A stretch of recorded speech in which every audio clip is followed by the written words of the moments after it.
Hello guys and gals, and we're back again here at Jones Technical Institute of the higher learning of the vehicular to talk a little more about diesel,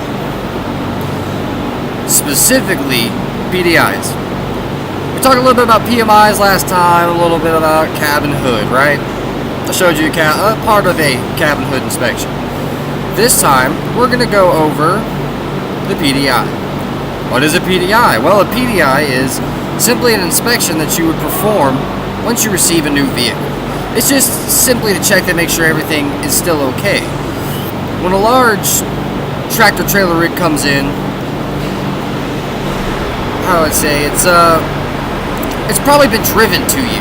It could have been driven from a fairly decent distance, and being so fresh and so new, things might have rattled loose. Or just might not be right. Sometimes they just mess up putting these things together.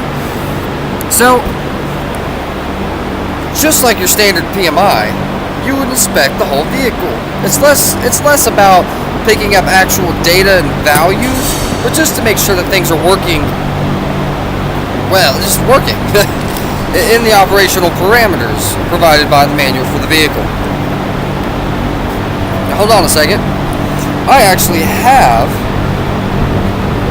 a PDI worksheet within my belongings. Bam. That's the bad boy. That right there is just the checklist that you're going to go by.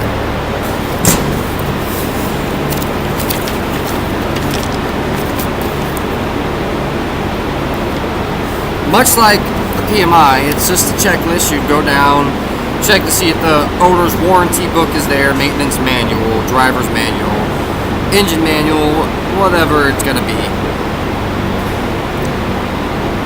And it's simpler stuff. Check the upholstery, check that everything's fitting okay, check the mats, check the interior, make sure it's not damaged, make sure everything's there. Then you're gonna go on a little more in-depth stuff, dash, instruments. Those gauges work okay? Better check. You want to check when your low air pressure warning buzzer comes on, the light, if they come on, when they come on. Make sure that those are set properly because they need to be, well, what was it, 60 PSI needs to be that warning buzzer.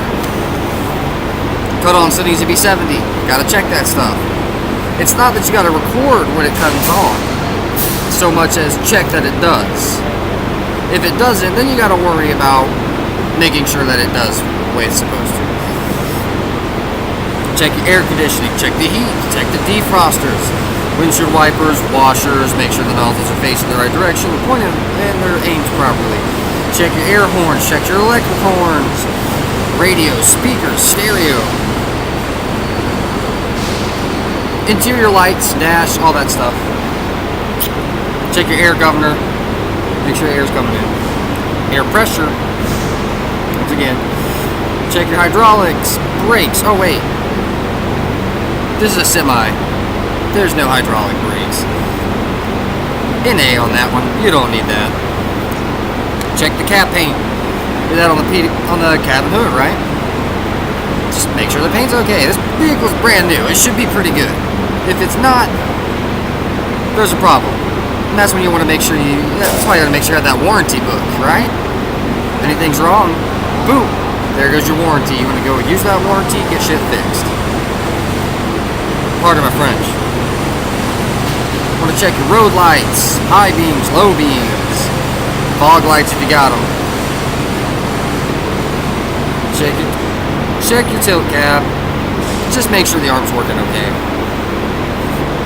Well, the cab latch. Check the engine for leaks, oil. Check the oil level. You might not have enough oil in there. Coolant and heater hoses. Yes, those hoses. Those are all fitted on there. Maybe they weren't fit on right. Mistakes happen. Make sure it's on there. We're not leaking. Simple stuff. Check your coolant. I mean, you know how to check your coolant, right? Hopefully the sensor's working and the coolant was low, it would tell you. But you still want to check, right? Because if it's low coolant and the sensor's not going off, your sensor's messed up. car already got a messed up sensor, just get a new vehicle, that sucks. It happens. Check for fuel leaks. Don't want to leak fuel, right?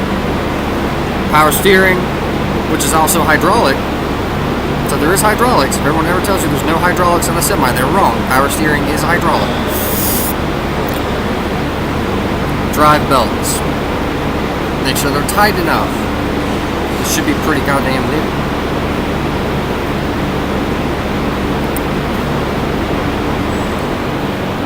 Check your air intake. Tighten clamps and brackets if needed. Air intake's got clamps on it. It's got brackets on it. Make sure they're tight enough. Nothing's spinning or loose. Check your transmission fluid level. You don't want low transmission fluid. Bad things happen. Don't do it. So do check it. If it's low, add more. Clutch, hydraulic fluid. Need that clutch to work. Needs hydraulic fluid. Check it. Brake hydraulic fluid? Oh wait. That's a hydraulic we don't have. Then you go on to the chassis. So it's simple stuff. Tire inflation, tread wear, tire damage. These are things you want to check. These tires should be new. The tread should be fairly high. There shouldn't be any damage, but it just got drove to you, so might be some damage. You want to check your steering column, the linkage. Or do you want to check the seals? You want to check everything is secured, it's not leaking. Spring U-bolts. Now, you may ask, why am I not showing you this stuff? Well, this is a school setting, and unfortunately all the available trucks are in use. Specifically the two that were brought forward for my class. Other classes have things to do, and I believe I can adequately explain this particular task outside of actually showing it. Later on, I may come back and do a video showing what the particular parts are, but this isn't about part identification. This is about explaining what a PDI is and how to do it. And a simple point of this is, how to do it is to follow this checklist. You follow the checklist, you check what's good. If it's good, you put a check mark. If it's bad, if it needs just a slight adjustment, you put A for adjust. If it needs repair, you put R. That's when you're going to file a claim under your warranty. And if it's something your truck doesn't have, like hydraulic brakes, NA, it's not applicable. You can't do it. You don't need it. It's not there. Boom. So you want to check your spring bolts, your brake slack adjuster. Make sure the brakes don't have too much slack. On our vehicle that we were using, the brakes were engaged. You can't check it, but it's just something you need to reconsider. Your front axle hub oil seals. Check the wheel. Is there oil leaking out? Is there gear oil leaking out of that damn thing? No? Yes? If it's good, I just told you how to write it down.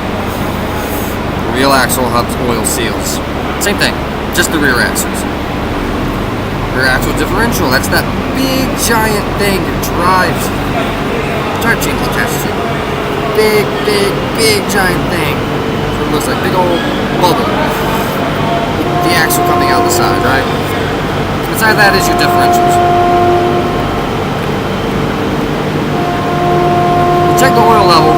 There's a bolt in the back of it. You would simply take the bolt off. If oil comes out, you know it's good. There's enough oil in there. If it's not, you stick your finger in there up to the first knuckle. And you bend it in there. If you can touch oil, you're good.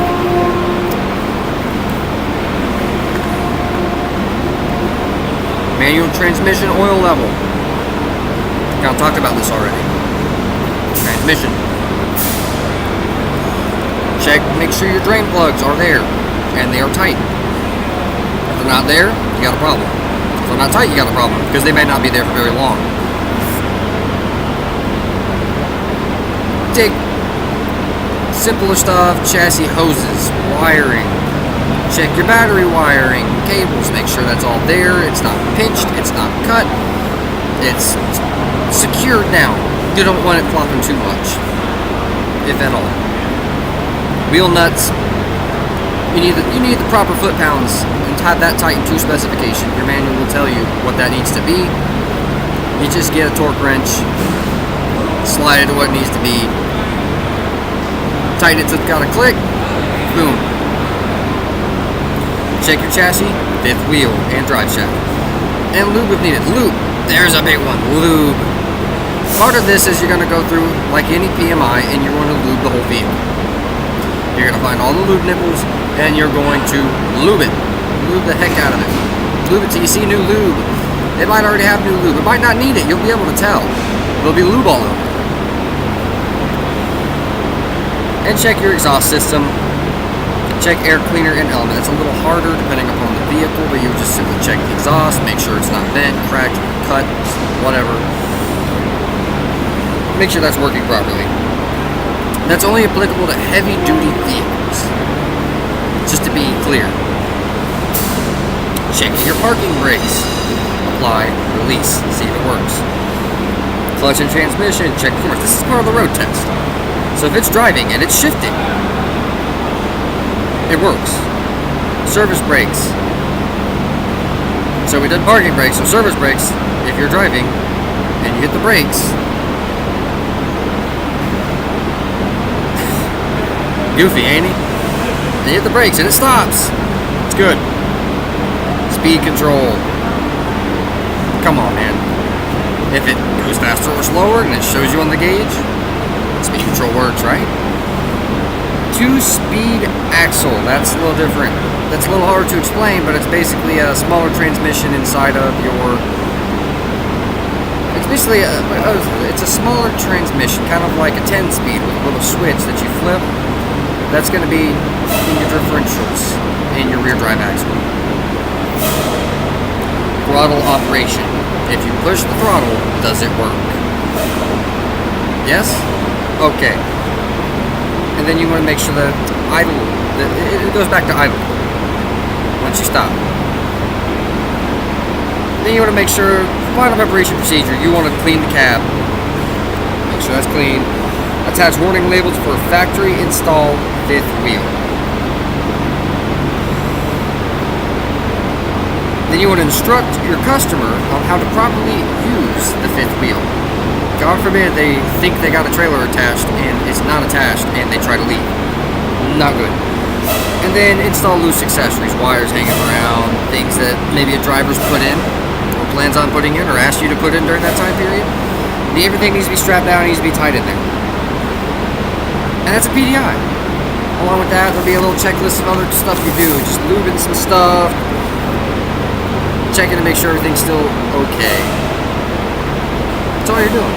You're coming back behind the factory and you're checking to make sure everything's as good as it's supposed to be coming out brand spanking new. Just because it's brand spanking new doesn't mean it's gonna work or stay working for very long. You just want to make sure everything's tightened and operating to specification. There's that word. There's the key. To specification. It might work, but just because it's working doesn't mean it's working right. Thank you very much for your time. This has been my little video. Bye-bye.